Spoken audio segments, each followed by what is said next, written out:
Hey everybody, it's Wade. Welcome back to In the Gutter. Weekly comic book haul time. We're going to wrap up Hornsby and Halo with issue number 12 from Ghost Machine Image Comics. I give it a year, 12 issues. I'm going to wrap it up here. Wasn't bad, just not my cup of tea. And then the DC crossover this month is the KO. This is issue number 2, kind of a battle royale thing. Really interesting. Kind of, fodder for who could beat who in a certain situation. And it's outside of the normal continuity, I believe, because it's all of Darkseid's mystical weirdness. So don't worry if your favorite character dies. I'm sure they'll be back. And then one of the tie-ins is Justice League Unlimited, number 13. Oh, I forgot to give you the stats for this one. Let's see. KO. Let's go back. Hornsby and Halo. Peter J. Tomasi scripts, Peter Snydberg artwork. Sorry. And then the KO series, this one in particular is Scott Snyder and Josh Williamson stories with Javi Fernandez artwork, and this is a Dan Mora cover. And then the Justice League Unlimited, also a Dan Mora cover, number 13. This one is Mark Waid with Dan Mora interior artwork, ties in with the DC KO. The EC imprint from Oni Press, Catacomb of Torment, number 5. This one has a Mark Buckingham cover, and there's various stories inside, one of which is written by the great Evan Dorkin, which I appreciate. Here's a little mini-series I'm enjoying quite a bit. Anthropomorphic story about being a pilot caught behind enemy lines. This is Escape, issue number 4 from Image Comics. Rick Remender and Daniel Acuna. Artwork on this one, digging it. This one doesn't translate. Great cover idea from Adam Hughes. It's the classic, like, battling the green lasers in the theft kind of thing. The expression on her face says it all. Black Cat number 4.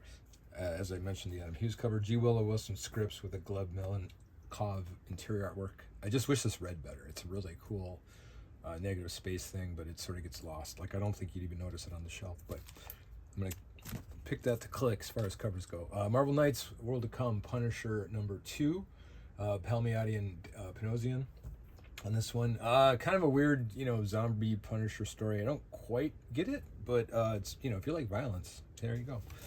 This was good though. But Daredevil and Punisher number 1, The Devil's Trigger from Marvel Comics. This is another Palmiotti script. This one has a Kendrick Kunka Lim cover with Jimmy Palmiotti script and Chris Giarrusso interior artwork. This is like a good old fashioned Punisher Daredevil thing, where Punisher seems to get the best of Daredevil a lot. And given that he doesn't have superpowers, I always think that's kind of interesting, but they do a good job of storytelling. Wrapping up one of the stories in Star Wars Boba Fett, Black, White, and Red. This is issue number 3, although the miniseries is going to continue. This one is a EM Gist cover with Ethan Sachs script, along with Juan Jose Rip, bad handwriting, interior artwork. These are fun. This one, Tough Putt, really violent, and I'll just read the disclaimer just because it kind of wraps it all up for you. So I wasn't really sure when I read the blurb what this would be about, and then I got nervous because it says, warning, this book contains disturbing depictions of torture, kidnapping, graphic violence, and violence against women, physical abuse, and death. We promise her revenge will be just as bad.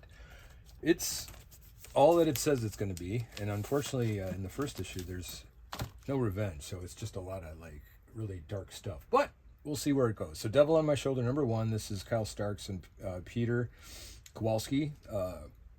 Like I said, it's not for the faint of heart. And more not for the faint of heart is Berserker, The Bleeding Tide, number 1. Keanu Reeves creation with Marjorie Liu scripts and Jerry Brown interior artwork. This is one of those, Berserker, he's, immortal, so he can be put in any time and space from his inception to the current. So they do these little one-off stories where he's in different parts of the historical timeline, which I come to appreciate. These are always good. Like it a lot. This story is really coming together too. Skinbreaker from Robert Kirkman and David Finch. This is issue number 3 from Image Comics. Whole new world they created. Great artwork, great story. It's pretty cool. Looking forward to seeing how this one plays out. And wrapping it up with Geiger, number 18, Jeff Johns and Eduardo Panicia and Gary Frank. These are different covers. There's 1 cover there, 2 cover here, and 3 cover there. So I always get the multiple covers of Geiger. So I've got, I don't know, whatever 18 times 3 is. It's a lot of Geiger. So luckily it's not actually radioactive. All right, so that was a full week haul. Luckily this week nothing was delayed because of holidays. We got more holidays coming up, so it might get a little squirrely with Thanksgiving and, the whole Christmas thing around the corner. But we'll see. Until then, please, for God's sakes, keep your mind in the gutter.